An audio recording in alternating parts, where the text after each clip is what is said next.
welcome to my YouTube channel. I hope that you had a prosperous Christmas and you'll be having a prosperous New Year. As you have seen in the opening of this video, it is our year of new beginning.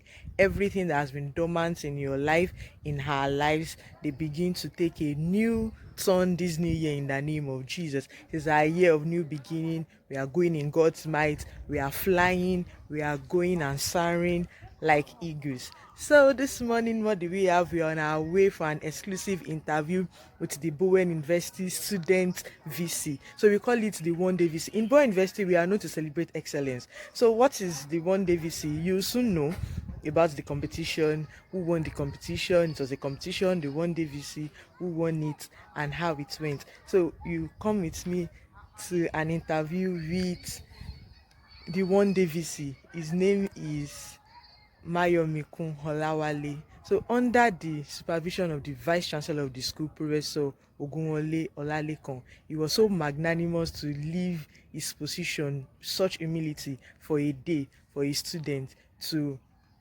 take the whole government of the school for just one day. So you go with me for the interview right now. I hope that you enjoy it. Please do not forget to click the subscribe button if you've not subscribed. Don't forget to like the video. I love you and there's nothing you can do about it. Thank you once more. You remain the precious person.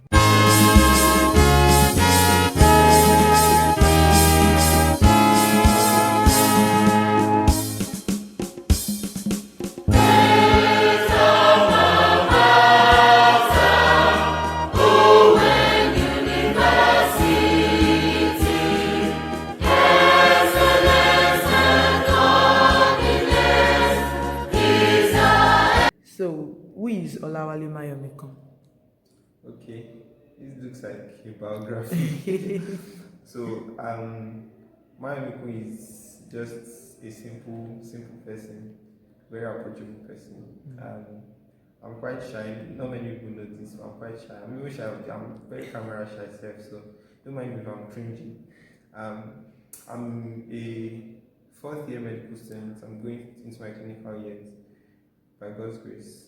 Amen. I'm a writer, a public speaker. I love debating, love speaking publicly. That's why many people don't believe I'm shy because of those things. But I love writing. Um, um, I said I'm a medical student. I love volunteering and I love serving in any way. Leadership is service, so I love serving, love um, adding value to people. That's basically um, all about me. I also love reading a lot, not reading for reading's sake, but because I love learning in any way possible. So that's basically my drive for reading.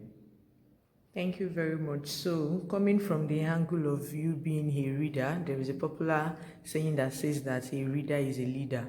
So, can you give us 3 books? Can you recommend 3 books and their authors that has challenged your life to become a great leader, so that I myself and other viewers can go to learn from the way we are learning from? Wow. I've read a lot of books, but when people ask me this question, I always think about my life and books that are important, especially at certain periods of my life. And the first book I would mention is Good Morning Holy Spirit by Benny. It's a very significant book in my life because at some point I was lost in my spiritual life. You know when your spiritual life gets boring and you are in between, you know the routine. We've always done it since we were kids. Your morning devotion, pray, after pray, sing, do all this, and it wasn't just something I felt again. And that was when I encountered Benny and I read that book. Good Morning Holy Spirit is a book that makes you know that the Holy Spirit is actually a person that you can relate to and basically helps you to value God's presence in your life. And the second book is one that I think is the book I've read the most. I've read it about 5 times, and every time I keep reading I keep reading. In fact, anytime I lay my hands on the book, it's like I see new things and learn new things. And that is In Charge by Dr. Miles Monroe. In Charge, I call it Leadership 101. I was so challenged by the book that I sent it to my cousins that I happen to mentor. They're in primary school, secondary school. I sent it to them and they read it because I believe that if in the formative years of a child, if every child gets to know what leadership really is and what is not, then we'll have a league of great people. Because I don't believe that a great leader makes a great nation or a great society. A great society actually makes a great leader and makes the society as a whole great. So if we all as individuals can do it ourselves, understand what leadership is service, is influence, and understand what true service is, then the world will be a better place. Then the last book I'm going to recommend is not necessarily because of its significance, but because of its significance to me as a person. So I said earlier that I'm a very shy person. I can be very withdrawn, especially from social activities, and I don't. Not many people know this about me, and people don't often talk about their flaws. But one flaw I know about myself is I find it difficult to maintain relationships, and that's part of me. I'm still working on it, trying to maintain my friendship relationships, and that I encountered a book that helps me to a large extent. Becoming a People Person by John C. Maxwell. It's not necessarily telling you that you should go all out there or go to all parties, go to all social events, but it's just telling you how you can maintain relationships, especially purposeful ones, how you can maintain relationships from different angles as a boss or leader, as a follower, within your sphere of friends, in your family and the like. So those three books are very dear to me. Thank you very much, Olawale Mayomikun. So, coming from the first book you mentioned, that means that the book is Good Morning, Holy Spirit. So that means that we cannot excuse the place of God from being a godly leader. Okay, so let me reiterate here that we are talking about godly leadership. There are parts of leadership, but we are talking about godly leadership. So we cannot put away the place of God in we leading and leading people accordingly. So let me say at this point that the presenter also was on the competition for the One Day VC, and I remember that we were made to read a book to summarize and send in our lessons. The lessons were learned. So what was the book you read? I am so passionate about knowing the book. Yes. Well, I've already said the book I read. That was my third time of reading that book. When I read it twice before the review, or before they asked us to. And while they asked us to do the review, I was reading the book for the third time. So I just decided to review that book, In Charge by Dr. Miles Monroe. And I read it a couple of times after, so that was the book I reviewed, or I wrote about. Thank you very much. So, being the Vice Chancellor of Bowen University, how would you market Bowen University to someone who does not even know Bowen University, to someone who knows Bowen University but wants to know more about Bowen University? Okay. I've learned recently that everything is about perspectives, and sometimes when, especially from the angle of the school, when you see adverts about the school, and as Bowenites, because I know a lot of Bowenites who see this, as Bowenites, one may be tempted to be focused on flaws. I was in a discussion with someone yesterday, and the person is Bowenian, and we're talking about leadership, and the person was talking about how people actually don't appreciate leaders enough. People tend to focus a lot on flaws, mistakes, and something I realized recently is every leader, no matter how great, has flaws. Every leader has flaws, and every organization, institution is bound to have flaws. It's not possible. And it's easier to see the flaws when you are inside. When you are outside, for example, you might be thinking of Harvard, best university, blah blah blah, or for amongst private schools, some people see Covenant as heaven on earth. But the truth is, when you ask their students, you would know that they also have a lot of problems that they complain about. So it's really about perspectives. And having said that, if I would convince anybody to come to Bowen, I wouldn't really convince them based on educational standards, all this, all that, or luxuries that you feel in Bowen. But I would say that I believe strongly that Bowen is going towards raising leaders for the future. And as I said the other time, I don't think leadership is just about, it's just about you want to be president, governor, you want to be this, that, vice chancellor. I don't think that's leadership. I strongly believe that leadership starts from my room, from how I talk to people in the cafeteria, how I influence people daily. And I feel that if everybody grows as a leader in the society, then you have cleaners who are leaders, you have drivers who are leaders, you have people on the streets who are leaders, bus conductors who are leaders. Then at the end of the day, the nation or the world, I would be particularly about the nation and Africa, we are moving towards a direction of growth and of development. Because we are not waiting for anybody to come and lead us, right? We are leading ourselves towards a common goal. So, having said that, the core values of Bowen University are an embodiment of what I believe a true leader is supposed to be. Leadership starts from God. God is the creator of leader, and the first of leadership, and the first core value of Bowen is godliness. So first, you understand that God is the ultimate one. You understand that your purpose can only be found in Him.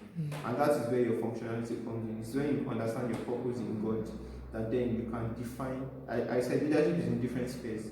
God can call you into the medical sphere, for example. You are going to be a leader then. But you can't know where you are headed except in God or without God. Then we have excellence. Definitely what differentiates people is excellence. You can see it in the scriptures. Daniel, Joseph, excellence demarcated them from the rest, brought them out. Then leadership. And then in Bowen University, the brand of leadership we have is encapsulated under three things. We have innovation, because we're in the 21st century. And innovation is not necessarily about building stuff, innovation is basically in your mind. How innovative are you? And in so many ways, because not necessarily by how they teach, but because of the type of environment you are in, you are challenged to be innovative. You are constantly inspired by seeing people, by this, I believe, is an avenue. People say that, okay, it's actually possible for me to be, in quotes, vice chancellor for a day. That is not the goal, but because people are inspired to start working on themselves, to improve themselves such that, okay, even if it's for 24 hours, they can get there. But the effect of the growth process, it's not going to last for 24 hours. That's not the destination. The destination is fulfilling purpose at the end of the day. Then we have entrepreneurship and all those things, social responsibility, which is very important in, like as I said the other time. So these things are what I believe I would tell any parent. And I don't think there is a parent who doesn't want his or her child to be an embodiment of these core values. So that's basically how our market will invest to anyone. Thank you very much. So our core values in Bowen University is godliness, excellence, leadership, entrepreneurship, social responsibility. So there are 5. Innovation, yes, and innovation. Thank you very much, Doctor. So you've said that we are in the 21st century, we are new leaders, emerging leaders, we are to be innovative. So where, in your own perspective, thank God you spoke about perspective, where are you seeing Bowen University in 10, 15, 20 years to come? Well, in 10, 15 years to come, I would say that first of all, many of the problems that people seem to be complaining about, I'm sure, as a matter of fact, that they will be solved. For example, people complain about internet facilities in the hostel. The truth is, as a matter of fact, many universities in Nigeria don't actually have those facilities in their hostels. But then, as I said, perspectives, because you are inside, you tend to pick on negatives. But I believe those things will be solved. and getting away from those basic things. In next 10-15 years, I know that Bowen University will be the model for how university is supposed to be. How, in fact, not only in Nigeria, in Africa and in the world. How, because having worked with the current Vice Chancellor, I've seen how he thinks, everything about is about succession in leadership to a large extent. So I believe that hopefully by God's grace we'll have vice chancellors who would key into the vision he has for the university. So we see the university being an embodiment of the core values in the real sense of it. Having providing solutions to, because that at the end of the day, that's what a university is meant to do. A university is a research hub for people to bring ideas to influence the society. So I see Bowen University actually breeding people that would influence society and bring proper solutions to societal problems. Thank you very much. So Bowen is not stagnant. We are moving and we are moving. Together we are stronger. So I'm moving into Nigerian's politics, Nigeria in itself. Let me put this question to you. Do you see yourself in politics? Well, God's will be done, but sometimes they say when you are passionate about something, when something pricks you, hurts you, or makes you angry, then probably that is your passion. Yeah. So, and well, I would say that sometimes I'm just annoyed, but I think I'm annoyed every time. Frustrated. Yeah. So, and it's not really about being annoyed, but it's about, again, do you see yourself doing it better? Do you see yourself providing solutions? And every time I see a problem on the news or something, I always, this could be done this way, it could be done that way. So I think that, well, as I said, God's factor is still there, but the God factor is there. But I believe that with God's help, I see myself in politics. So your aims and your desire will come to pass according to God's will in Jesus' name. So there are things, obviously, that is frustrating about Nigerian system, the education system, agricultural sector. I was speaking yesterday on the impact of ICT on Nigeria's agricultural sector, and you will not believe that just 35% of the Nigerian's population is into agriculture. That is according to FAO and World Bank 2020 statistics. So if we are, and agriculture is our foundation, crop production has 91.6% of our GDP in Nigeria. So if Nigeria is still having that 35%, that means that we are really, really lacking behind. So there are things that are frustrating. Tertiary institutions, government-owned tertiary institution has been on strike for months. So my own points of frustration might be different from yours. So what are the bone of contention for you that is making you frustrated in Nigerian's politics, Nigerian system? Well, a lot of things are frustrating in the Nigerian system, but I always think about, like I said, sometimes when I just sit down, sometimes for hours, especially when I'm at home and I'm more relaxed and able to meditate, I just sit down and think about Nigeria, what's its solution. Sometimes I even think to the point that I call friends, mentors, and we just talk about Nigeria, like what is the way forward. There was a time during COVID that I spoke at length with one of my friends, and you know when you just think that at this point only God can actually save us, because you don't see the way out. But I still believe that there is a way out, even though it might be a long process. But I believe there is a way out. And my point of frustration would be where I think the solution lies in Nigeria, and that first is number one, education. Now, I believe that because most pertinent problem is poverty. People are distracted by let's provide food, clothes, and the likes to the poor. But truth is, you would always have the poor. Though this is I'm not talking from a point of privilege. It's just after a lot of thoughts put into this. You always have the poor. So if you keep giving to the poor and they don't know how to make something for themselves, there is a proverb in Yoruba that says, kí a kọ́ èèyàn bó ṣe ń pẹja or something. Àbí kán fún èèyàn ní ẹja, wọ́n máa kọ́ bó ṣe ń pẹja. Better. So I'm sorry, my Yoruba is trash sometimes. So like instead of giving someone fish every time, just teach the person them how to catch the fish.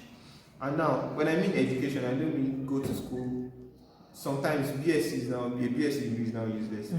So it's not really about the normal cycle of going to school. Education being education number one of the mind. Education, I think our educational sector, and that's where I'm starting from, that the educational system needs to be challenged. We need to change the way facilitators, by that I mean lecturers, deliver lectures. We need to change the face of our lectures. Now, that's one of the reasons why I like where Bowen University is moving. So I know they are not there yet. I know some lecturers are still not, I'm not still keyed into that vision yet, because they've done this for, some have experience of about 20 years of lecturing in a certain way, and now you are coming and saying, okay, this is how 21st century children or students think, and this is how you need to facilitate their learning. So it's not actually easy to just flip and transcend like that.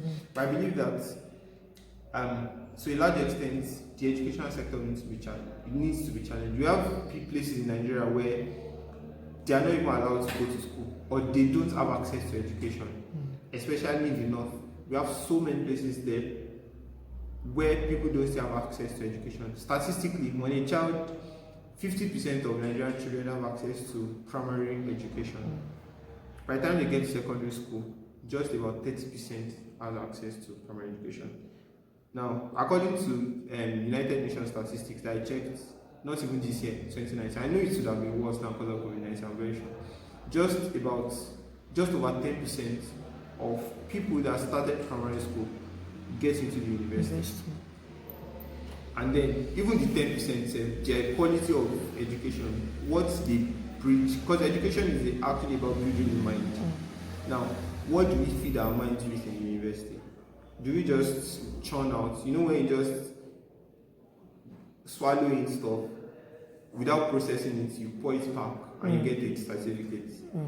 Is it that, or we're actually building our minds towards development, towards innovation, towards changing the country? I think that's the first major problem that gives me concern. Now, the other problem that I think gives me concern is quality of leadership. Because leadership is essential to, the reason why I started from education is because education, like I said, is not really about the normal process of schooling. Education is actually what raises leaders, or brings leaders. We breed leaders. Leaders are bred based on what they feed their minds on. And like Miles Monroe will say, the leaders, we keep complaining about our leaders. That's why I'm not even particular about who is president. I'm not, sometimes when they blame Buhari, I won't blame Buhari, because Miles Monroe will say, the leaders we have are just true reflections of who we are as a people. A leader can never be better than the people. So, in context now, because we always hear about a leader must be miles ahead of the people, keeping meters ahead of them. But in this context, the Bible says that everything produces after its kind. So the leader we produce are actually after our kind. If we are dishonest, then our leaders will be dishonest. As a people collectively, we are corrupt, our leaders will be corrupt. If we are inept, which means we can't prefer solutions, our leaders will be inept. Then we see it playing out. Senate said they were in shock about stuff. Presidency is in shock. Yes. VP is in shock. Everybody, they are all inept about how things are going. Even the citizens are shocked. Even the citizens are shocked. So nobody is profiling solutions. Nobody is taking responsibility, and that's the leadership problem. And it's not really about Fela Drote or Kingsley Moghalu coming out and say, okay, I'm Moses, I'll transform Nigeria. Because even in the Bible, we saw that even Moses had problems. Because is like a leader trying to carry the burden of a whole bunch of inept people. But then that's what, I'm sorry that I'm preaching now, that's what Jesus came to do. Jesus came to give us life so that each and every one of us will be leaders in our rights. We are leading ourselves, leading our lives. So at the end of the day, we have a kingdom of heaven that is made of leaders, not Jesus and a bunch of inept followers. And that is where I feel and I believe the society should be, where we are all leaders, like I've been stressing this morning, and then out of us comes a person that is a leader who is to coordinate us. That's supposed to be the work of a leader, to just coordinate things and make sure that everything runs well. And I think that's our second problem. Every other problem, poor health facility, this, that, economy, diversification, investments in the right places in agriculture, and the likes. I feel that all those things come off that root of leadership. Though this to many people sounds very abstract, sounds like, okay, you're not profiling economical solutions for everything. But we've been profiling economical solutions for ages, and this has not worked. So I think this mentality is where we need to work on first, our type of education and the kind of people we are, the kind of leaders we produce. From there, all other solutions will come off from that. Thank you very much. My jotter is filled already, and I hope our viewers are also jotting things down. So do you think that Nigeria needs restructuring? Do you think it is restructuring we need in Nigeria? Absolutely. I'm a big fan of restructuring. And I've been thinking about it and a bit skeptical about it until Pastor Adeboye spoke up. Because I know that people that have been clamoring for, the reason why I've been skeptical about it is not because of my ideology of restructuring, but because people clamoring for restructuring and even the people that I consider to be very corrupt. And I know that our problem is not the structure of Nigeria. The structure of Nigeria, like I said, I was discussing with one of my friends the other time. We were talking about, okay, after the NSAS thing, and this is it Adamu Gaba now came out and was saying, say Baba, and he quotes blindly following Buhari, not because they love what he's doing, but because they are Hausa people and they want to keep their Hausa man in power. And we see blind followership. We saw so many youths saying that too, because they don't want any other tribe to come into power. And we see how that we are even far from where we should be mentally. And I like what Shea Makinde said yesterday, Governor Shea Makinde of Oyo State. He said the solution to Nigeria's problem is not having a Yoruba president. The solution to Nigeria's problem lies with Nigerians. And I so much believe in that. And so, like Pastor Adeboye said, the reason why my system of restructuring is, I believe that because of the structure of Nigeria, we can't actually have, I don't think we can have one leader. Reason being that we are actually, in the real sense of it, completely different people. If we go back to the history of Nigeria, we had Northern Protectorate, Southern Protectorate. The Western Brigade came, amalgamated Northern and Southern Protectorate. So it's like, and remember that we also had countries like Cameroon and Benin Republic that were part of what, and they actually had to pull out. Now, we still have about 3 major nations in Nigeria. We have many ethnic groups, but every country, like South Africa, they have many ethnic groups too. But in a way, they are still merged. They still have, will I say conflicting, or they have interlacing ideologies and cultures. But in Nigeria, I've seen it so many times, even though I've tried to play down the role of ethnicity and how deep-rooted it is. But the truth is, we have completely different ideologies, beliefs, ways of doing things, and the likes. And sometimes it can be difficult to merge these things together. And that affects us. That's why you see people voting just because of their tribe. That we want to keep our person in power. That's why they're voting. Not because they believe, oh, this person will do the job better. So, and it will really take years to get us to that point that we actually see an Hausa person see a Yoruba person as brother or sister. Even though we claim we call ourselves brother and sister, but in a lot of ways, even as Yoruba, some parents still say that don't marry from this place, don't marry from this place, don't marry from Hausa land, don't marry from Igbo land, blah blah blah blah. So we see that the bias is still there, and that's why I like restructuring. In restructuring, we still have a central government, but then we have each region being controlled by their leader, who they identify with, and the leader now in turn reports to the central president. So even though we still have a central president, who now we could find ways to rotate the presidency among the three regions, but then we know that each region is capable of funding themselves, capable of providing solutions for themselves, building their region, building their people, and that way we have, even though we are still one Nigeria in quotes, but each person will be comfortable in their zone, will be able to provide solutions to their problems. Like I said, a leader is not really the one that provides solutions, it's the citizens that provide. But if a Yoruba man feels all the work I do now is the Hausa people that will eat all the money, then the person will just like that's about it. But if you know that we are working for ourselves and for our growth in each region, like it used to be back then you know that if your region is in trouble, then it is your fault. I know there is a lot of other complexities behind restructuring, but I think my own basic ideology, that is why I prefer restructuring in quotes. Thank you very much. I think this same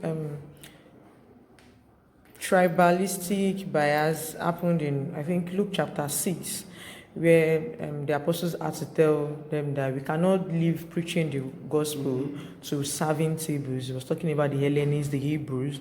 Then, okay, just pick men from among your own tribe that will see through these problems, and then they will be subject to us, and they would give us feedback. Then it will be a two-way thing. There's a win-win. You win from your own hand, we also win, and there is no loss, there is no complaint, and everybody is fine. So thank you very much. Can we meet your mentors? Can you tell us a few of your mentors, people you look up to, academically, spiritually, politics, your beliefs about life? Who are you following? Well, there's no man in isolation, and that's why I believe there's a huge place of who you consider your role model, spiritual father, mentors, and the likes. And as a person, I learn from a lot of people. Even my colleagues, I learn from a lot of people. I pick from people a lot. But obviously, there are some people that I consider mentors. The funny thing is, right now, I may not be able to exhaust all their names because I may not be able to. But I would say that the first person that always comes to mind, or that from as far back as I can remember, is my principal role model, mentor, spiritual father, biological father, everything. My dad, Dr. Olawale Mayomikun, is someone that his role is not just, as I said, biological father. It's a whole lot of other things to me. Even my professional mentor. He's a medical doctor. A spec and more. So I can't say enough about him. And someone I also consider in high esteem that I would say has contributed a lot to my spiritual life, especially since I came to Bowen University, is Samuel He's a medical student also he's in his final year in now. And several other mentors, virtually and physically. Virtually, I have people like Masmuro. Sometimes I feel like I've met him in real life. Like that's how much he has impressed upon me. And his life lives on. Yes, and his life lives on forever because of people like us, like God's grace. People like Masmuro, John C. Maxwell. I can't say enough of John C. Maxwell too. Even men of God, Samadhi institution. Let me start. So many people, even physically, like I said, people like George Soladimiji in Bowen University. He's my colleague, we're in the same class, but much older than me, and I look up to him a lot. Several other people that passed through Bowen University, The likes of Fikayo Oyewole, OFS for short,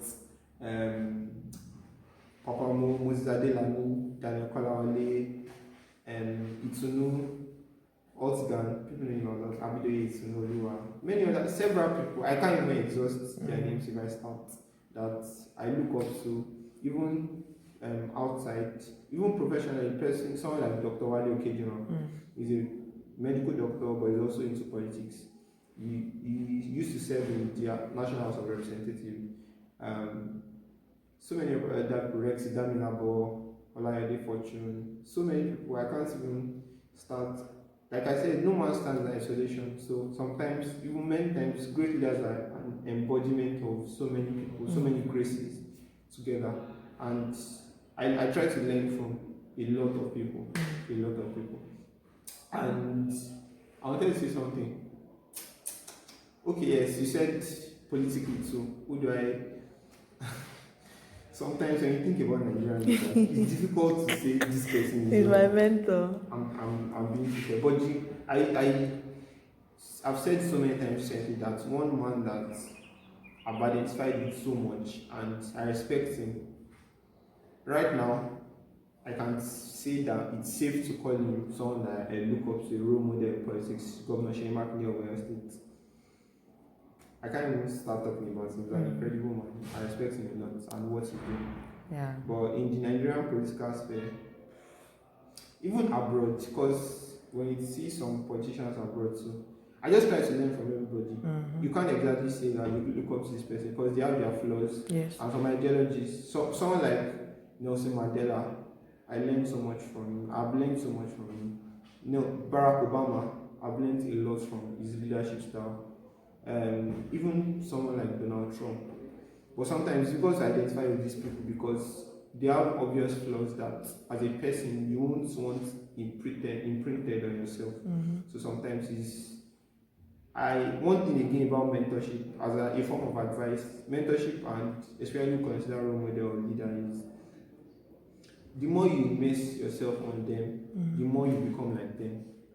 So as much as you are immersing yourself in them, their materials, praying about them and everything, praying for them, giving to their ministries, that reminds me, Pastor Adeboye is he has played a principal role in my life from conception. I don't want to start that story, but he's one man I look up to a lot. So the more you imprint yourself, you immerse yourself in them, you find that they are being imprinted on you. And sometimes, or most times, that includes their flaws. So there are some people that you just need to follow from a distance, pick one or two things about them. But there are some people that you obviously need to move closer to or immerse yourself in their materials.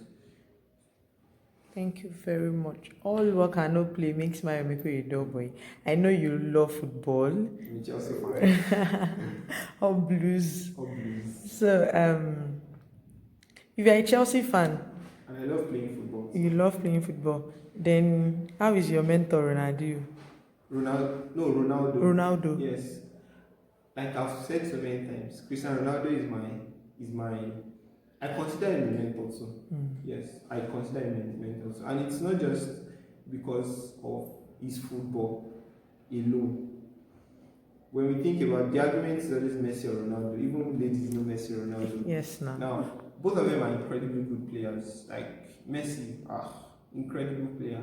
But I used to tell people that the reason why I love Ronaldo so much is not necessarily because of his football. Football is also there, but his pressing in a lot of ways. I won't say that he's a perfect Christian. He's a Christian. He goes to church. In fact, he said, and I've seen in his books and documentaries that he prays a lot. But because of some things, he had a child outside marriage and some other things, people would say, he's not spiritual or something. But I could say he's a Christian. He is a very hardworking person and he's very principled. He's one of the few players that is famous. He doesn't have any single tattoo on his body. He doesn't drink. He doesn't smoke. He's a very principled person. He gives, and I believe that giving is receiving. He gives a lot, and I don't expect him to be poor. Definitely not poor. He knows what he's doing. Even as he's playing football, he doesn't waste his money like other people. He has so many investments. That's why he's the richest footballer. He has 1 point something billion dollars net worth. And his lifestyle, basically, he tells me that if you put your mind to anything, you can achieve it.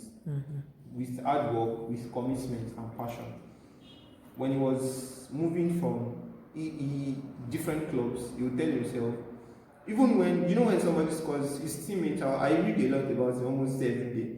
Whenever he could score 4 goals in a match, and then he would tell, or his teammates to say, that same night, maybe after a small celebration in the changing room, he's back in the gym, back working. I mean, after scoring 4 goals, you should relax and score 4 goals or win Champions League or something. But they said immediately he gets back on board, starts training, start working, and that he has special diet he needs for his body so that he'll be able to play effectively. All those things, they just show me as a person that even after, in quote, a big victory, that's not the end point. After one day, there's still more to achieve, more to do. So even when maybe I just finish an exam or finish something significant and I feel like now I can relax, I've gotten there, no, I've not gotten there. And then sometimes when I'm in my lows, he has times where he's not scoring goals, the team is losing. He's a leader, he keeps motivating people around him, keep motivating his team. And then I've seen him through the lows and how we go back up. And even though sometimes as persons, as individuals, we have those lows too. Yes. But with hard work, commitment, and passion, you can always move up. Thank you very much. What's your mantra of life? What do you stand for? Your own core values, your moral standards. What are the things you want for yourself? I have to, will I say, 3 primary mantras, both, or the 3 of them sync together. First one is, I always tell myself and tell people, be the change you want to see in the world. So, you don't want people to be littering the floor again. Let it start from you. I practice that, and I shared in a webinar that I was invited to. Since my 200 level, I've never dropped something on the floor in Bowen University. I always drop it inside the bin. Sometimes I could walk from library to back of, maybe I just left library and finished a drink. I'll walk to sometimes in front of this college or my hostel if I drop the bottle. So many other examples I could give. And even though at first it may be difficult to principle or discipline yourself, but I always tell people, be the change you want to see in the world. So you don't want something in this place again. Let it start from you. Also don't do it. Then gradually affect others around you. The second one is, I always put on my status often that never doubt the power of a group of people, small committed group of people coming together. Indeed, that is the only thing that can change the world. So you like I said, we expect that Buhari, he told us that he was bringing change, but now we've seen change. We never asked, was it positive or negative? Someone will come and say, hey, maybe Kingimoga just or restructuring. I'm here again, I'm making it come. But in the real sense of it, it's just about a small group of people in different places saying, okay, we want changes in Nigeria. Let it start from us, especially we youths coming up. Let's start from us. We want change in this country, and let it start from you. And the third one is never doubt that a child, a pen can change the world. A child and a pen can change the world, and that mantra is basically for education. Like I said, I have cousins or people that I mentor. They're in primary school, secondary school. That's where it starts from. If they can start building their minds now, start committing themselves to little forms of leadership now, then we are going to have a generation of people that would actually change the world and change Nigeria. And the other question is your mantra, your mentioned your core values. My core values. I would say that's why I resonate so much with Bowen University, because my core values are basically godliness, excellence, and leadership. Even before I came to Bowen University. So when I came to Bowen University, I'm like, alignment perfect, of purpose. Yeah. Godliness, excellence, and leadership, basically. So I can also say that as your purpose statement. Yes, I I think it's a summary, yes. So where can people hang out with you on social media? What are your social media handle? Okay, I'm not really a social media person, but I've resuscitated my Twitter life these days. So Twitter life is Mayo underscore Olawale, Mayo Mayo_Olawale. Then my Instagram is just for posting what's it called now, flyers and likes, but I don't really stay there. But it's Mayor Mayor_Olawale. But my most effective social media actually is LinkedIn. Okay. So just Mayomikun Olawale or Olawale Mayomikun, you find me on LinkedIn. And yeah, because LinkedIn is like my home. So yes, now I just the business mogul and leadership circle is like an inner circle. Meet people, network with yes. people. It's a good social media place for networking. So watch out for the face. Like I said earlier, is a speck and more. Is if you're a Bowenite and you're watching, I want you to maximize the little time you'll be having here in Iwo campus to reach out to him. He's ever ready to share his time and his knowledge with people. So thank you very much.